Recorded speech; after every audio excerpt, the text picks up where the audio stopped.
vira um órgão que não dá conta de pensar todos aqueles problemas, porque as reuniões do Conselho de Escola aconteciam uma vez por mês. E aí a gente começou a fazer uma vez a cada 15 dias, depois a gente via que precisava uma vez por semana, porque os assuntos realmente eram muitos. E daí a gente tira de dentro do Conselho de Escola uma comissão que vai pensar um pouco sobre os problemas, sobre aquelas questões que os pais estão trazendo. E daí os pais vão pontuando quais eram as primeiras questões mais importantes e tal, enfim. Mas isso tudo foi um mapeamento para a gente ver que escola que a gente tinha e que escola que a gente queria. E esse caminho de discutir que escola que a gente queria não foi um caminho só da escola, das pessoas que trabalhavam na escola, foi da comunidade também.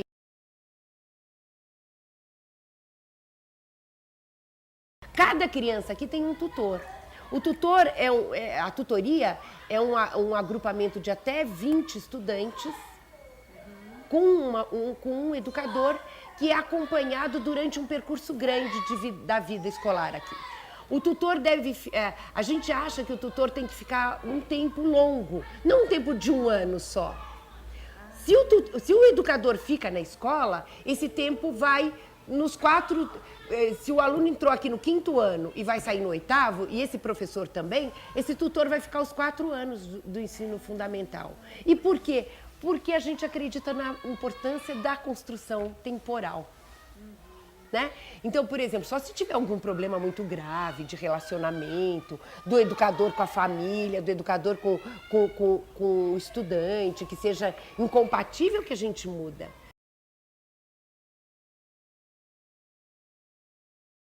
Então a gente vai descobrindo que a gente tem que inventar um outro jeito de trabalhar o currículo da escola. E daí a gente inventa os roteiros de pesquisa.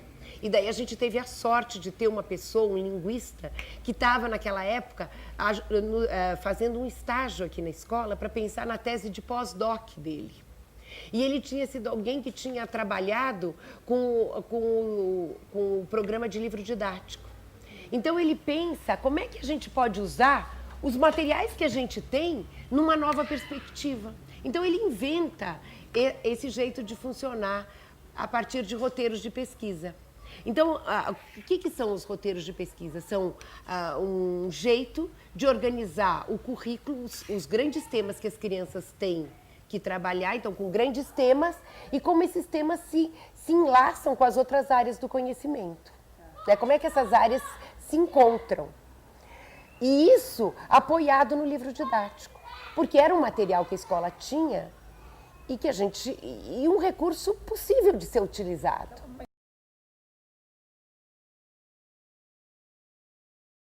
Então eu acho que o que eu tenho certeza que essa escola vai possibilitando tanto para educadores como para estudantes o prazer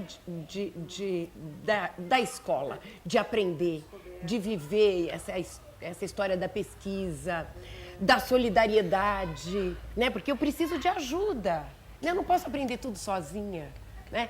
O que é muito bacana, por exemplo, às vezes um aluno é muito difícil para um educador. E aí ele não precisa entrar no confronto com esse estudante. Ele pode pedir ajuda ao outro. Muitas vezes os professores se comunicam pelo olhar. Se ele está com uma dificuldade muito grande, o outro vem e ele sai da jogada. E isso faz toda a diferença no processo daquele estudante. Porque não é brigar com o educador. A questão não é a pessoa do educador, é o conhecimento que está na história. E daí, às vezes, eu faço um vínculo com o educador que eu consigo transpor para outros educadores. Olha, desse eu adoro, eu amo, eu tenho uma relação muito mais afetiva, mas com o outro sabe. Eu começo a pensar no valor que o outro também tem nesse processo. Então, eu penso que essa escola, esse projeto, ele dá esse ar para a escola, né? Essa possibilidade de aprender que é imensa e que às vezes a escola fica confinada a algumas regras, alguns jeitos de funcionar que são contra o aprendizado, contra o aprender. Elas não estão a favor. São questões são amarras que fazem com que a gente vá contra esse processo. nosso e deles. E daí a gente perde o sabor de aprender, né? Fica uma coisa chata, totalmente disciplinar. A escola passa a ser a disciplina a coisa mais importante. A disciplina, óbvio que a disciplina é importante, óbvio que a organização é importante, mas ela está no bojo dessa vontade de aprender.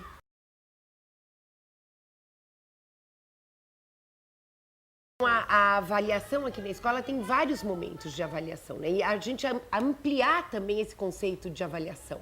A avaliação não é só quando você senta para responder uma prova, vamos dizer assim, mas a gente criou aqui as fichas de finalização, que são momentos pontuais de avaliação.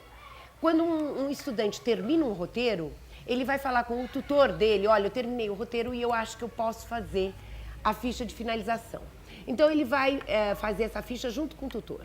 O tutor é que vai fazer a correção, vai discutir com o estudante o que ele viu naquela ficha, olha, o que aconteceu, o que não aconteceu, quais são as dificuldades que você ainda está tendo, talvez a gente tenha que trabalhar mais um pouco isso, enfim.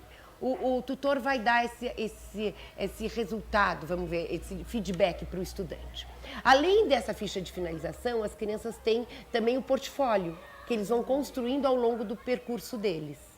E que vai mapeando um pouco o percurso. O que eles fizeram, o que eles deixaram de fazer, quais foram as conclusões que ele tirou dentro daquele tema que ele trabalhou, daquele roteiro que ele trabalhou, o que ele pode aprofundar, o que ele quis aprofundar, o que ele descobriu a partir daquilo tudo.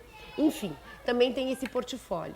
Além disso, tem dispositivos que são diários. Por exemplo, as rodas de conversa são momentos de avaliação, onde as crianças sentam em grupos, e não só o grupinho de 5, mas vários grupinhos de 5 que se juntam e um professor coordena aquela roda.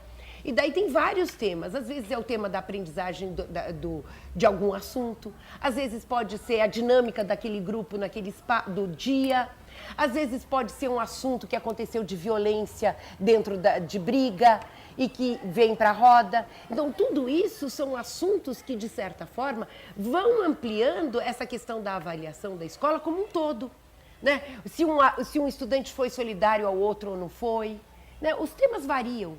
Né? Então, essa avaliação é uma avaliação do percurso da escola. E um percurso que não é só individual, mas é um percurso do coletivo.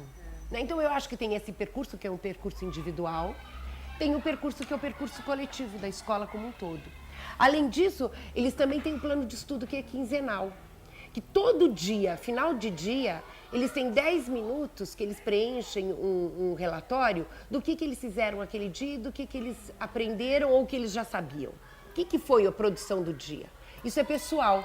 E daí o tutor vai discutir com eles no fim da quinzena ou no fim da semana, no dia da tutoria. O que aconteceu, o que deixou de acontecer. E aí as crianças vão se remeter ao que elas tinham planejado fazer e o que elas de fato fizeram. E isso é uma conversa com o tutor.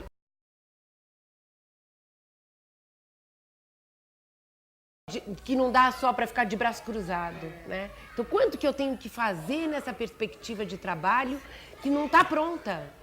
E que a escola tem que ser reinventada todo dia, né? Por mais que a gente diga que tem 1 milhão de coisas escritas, se eu não reinvento o meu fazer todos os dias, né, nessa prática, não acontece.